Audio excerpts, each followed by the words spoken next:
Hi friends, welcome to my channel. ఇక ప్రేమ్ అయితే అన్ని ఆఫీసులకి తిరిగి ఇంటికి వచ్చేటప్పటికి చాలా చీకటి అయిపోతుంది.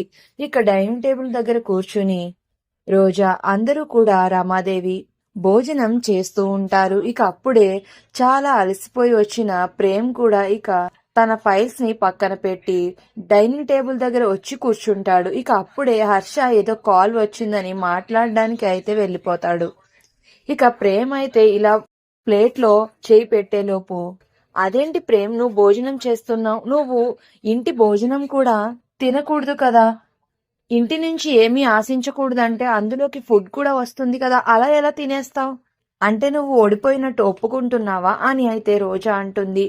ఇక ఆ మాటలకి ప్రేమ్ అయితే చాలా బాధగా అక్కడి నుంచి వెళ్లిపోయి విండో దగ్గర కూర్చుని ఆకలితో చాలా బాధగా అలా చూస్తూ ఉంటాడు. ఇక అప్పుడు నైట్ అవ్వడంతో రోజా వాళ్ళ ఆయన అయితే పడుకోవడానికి అయితే రూమ్ లోకి వస్తారు. రోజా వాళ్ళ ఆయన నిద్రపోతూ ఉంటాడు హెడ్ ఫోన్స్ పెట్టుకుని.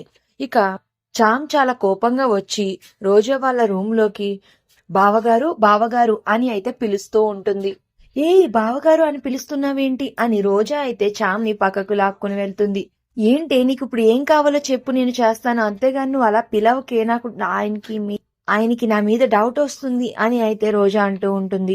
ఆయన నీకు ఇప్పుడు ఎందుకు కోపం వచ్చింది, నేను ప్రేమ్ని అన్నాననే కదా, వాడు అన్నం తినకపోతే నీకేంటి నొప్పి, మళ్ళీ మీ మధ్య ప్రేమ ఏమైనా చిగురించిందా అని రోజా అంటూ ఉంటుంది. ఇదంతా కాదు, నేను బావగారితోనే మాట్లాడాలి, బావగారు బావగారు అని అయితే మళ్ళీ చామ్ పిలుస్తూ ఉంటుంది. వద్దు, నువ్వేమి గొడవ చేయకు, కావాలంటే నీ కాళ్ళు పట్టుకుంటాను అని రోజా అయితే చామ్ని బతిమాలుతూ ఉంటే, పట్టుకోవే, నా కాళ్ళు పట్టుకో ముందు, నువ్వు చేసిన తప్పుకి అదే శిక్ష అని చామ్ ఆర్డర్ వేసినట్టు చెప్తూ ఉంటే ఇక రోజా చామ్ కాళ్ళు అయితే పట్టుకుంటుంది. మరి ఇప్పుడు మళ్ళీ చామ్ ప్రేమ్ చేత భోజనం ఎలా తినిపించనుంది, మరి ప్రేమ్ ఎలా గెలవనున్నాడు ఈ పందెంలో అనేది నెక్స్ట్ రివ్యూలో తెలుసుకుందాం. వీడియో నచ్చితే ప్లీజ్ సబ్స్క్రైబ్.